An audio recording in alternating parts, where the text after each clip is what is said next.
하지만 아릴랄과의 첫 경기에서 레알은 비교적 압박의 체계가 갖춰진 모습이었습니다.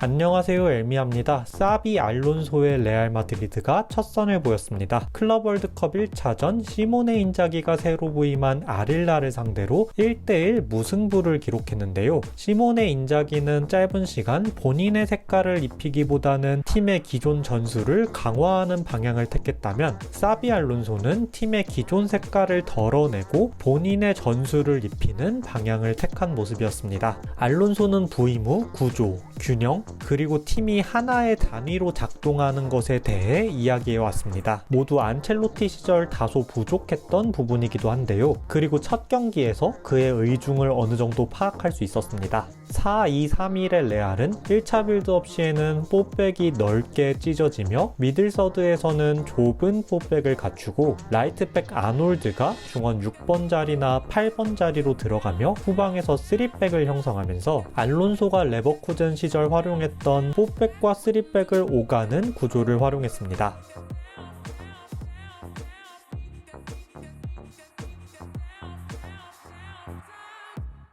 아놀드를 후방부터 6번 자리 및 8번 자리까지 주로 중앙에서 활용하며 사이드에서는 호드리구의 스피드와 개인 기량을 활용했습니다. 아놀드는 중앙으로 들어가며 호드리구에게 공간을 열어주거나 후방 및 중원에서 패싱력을 기반으로 한 볼 배급을 맡았으나 아직 호흡이 부족한 모습이 보였습니다.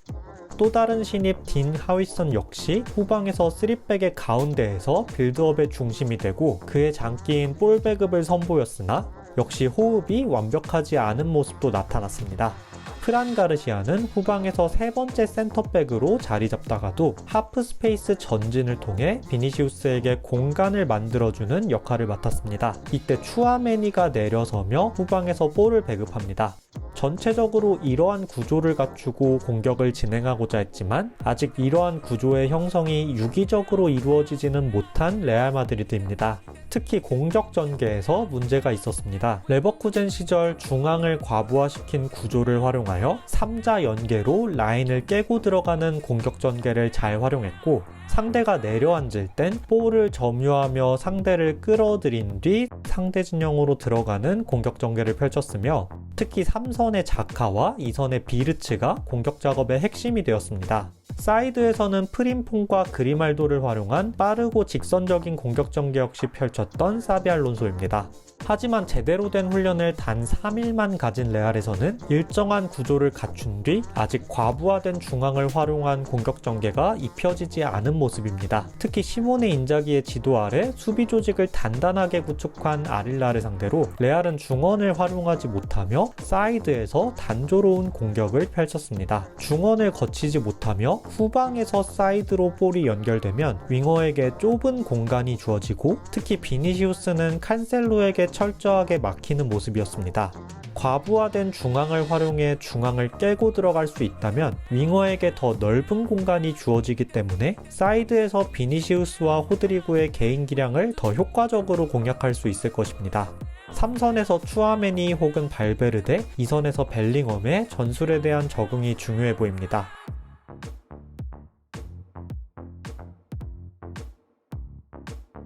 수비적으로도 변화된 모습을 보였습니다. 기존의 레알은 하이블록에서 조직적인 압박 체계가 굉장히 부족했는데요. 특히 비니시우스와 음바페의 투톱은 다소 무지성적인 전방 압박과 3선에 대한 수비 부족을 보이며 상대의 1차 빌드업을 쉽게 허용했습니다. 하지만 아릴랄과의 첫 경기에서 레알은 비교적 압박의 체계가 갖춰진 모습이었습니다. 투톱이 상대 3선을 잘 견제하는 동시에 센터백 2명을 압박했고 상대가 3선에 2명을 두면 발베르데가 점프하여 다이아몬드 사사이 하이블록을 갖춘 뒤 상대를 한쪽으로 몰 때 반대 윙어가 중원 수비에 가담하며 상대를 한쪽으로 가두는 압박 체계를 준비했습니다.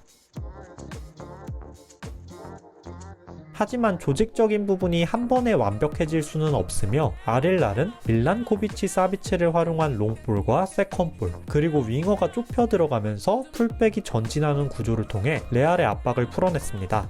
미드블록 및 로우블록에서도 촘촘한 간격을 유지하긴 했으나 아릴랄의 공격에 다소 고전하며 특히 전반전 주도권을 내줬습니다. 후백 네베스가 센터백 사이로 내려서며 전체적으로 경기장을 넓게 활용했고 풀백들이 높은 위치까지 전진하며 전방에서의 5대4 수적 우위와 후방에서 후백 네베스의 킥력을 활용해 사이드를 공략한 아릴랄입니다. 특히 좌측면에서 사우디의 에이스 살렘 알도사리와 브라질 국대 출신의 헤난 로지의 공격에 아놀드가 고전하며 레알은 수비 시 호드리구를 깊은 지역까지 내리는 5백으로 전환하기도 했습니다.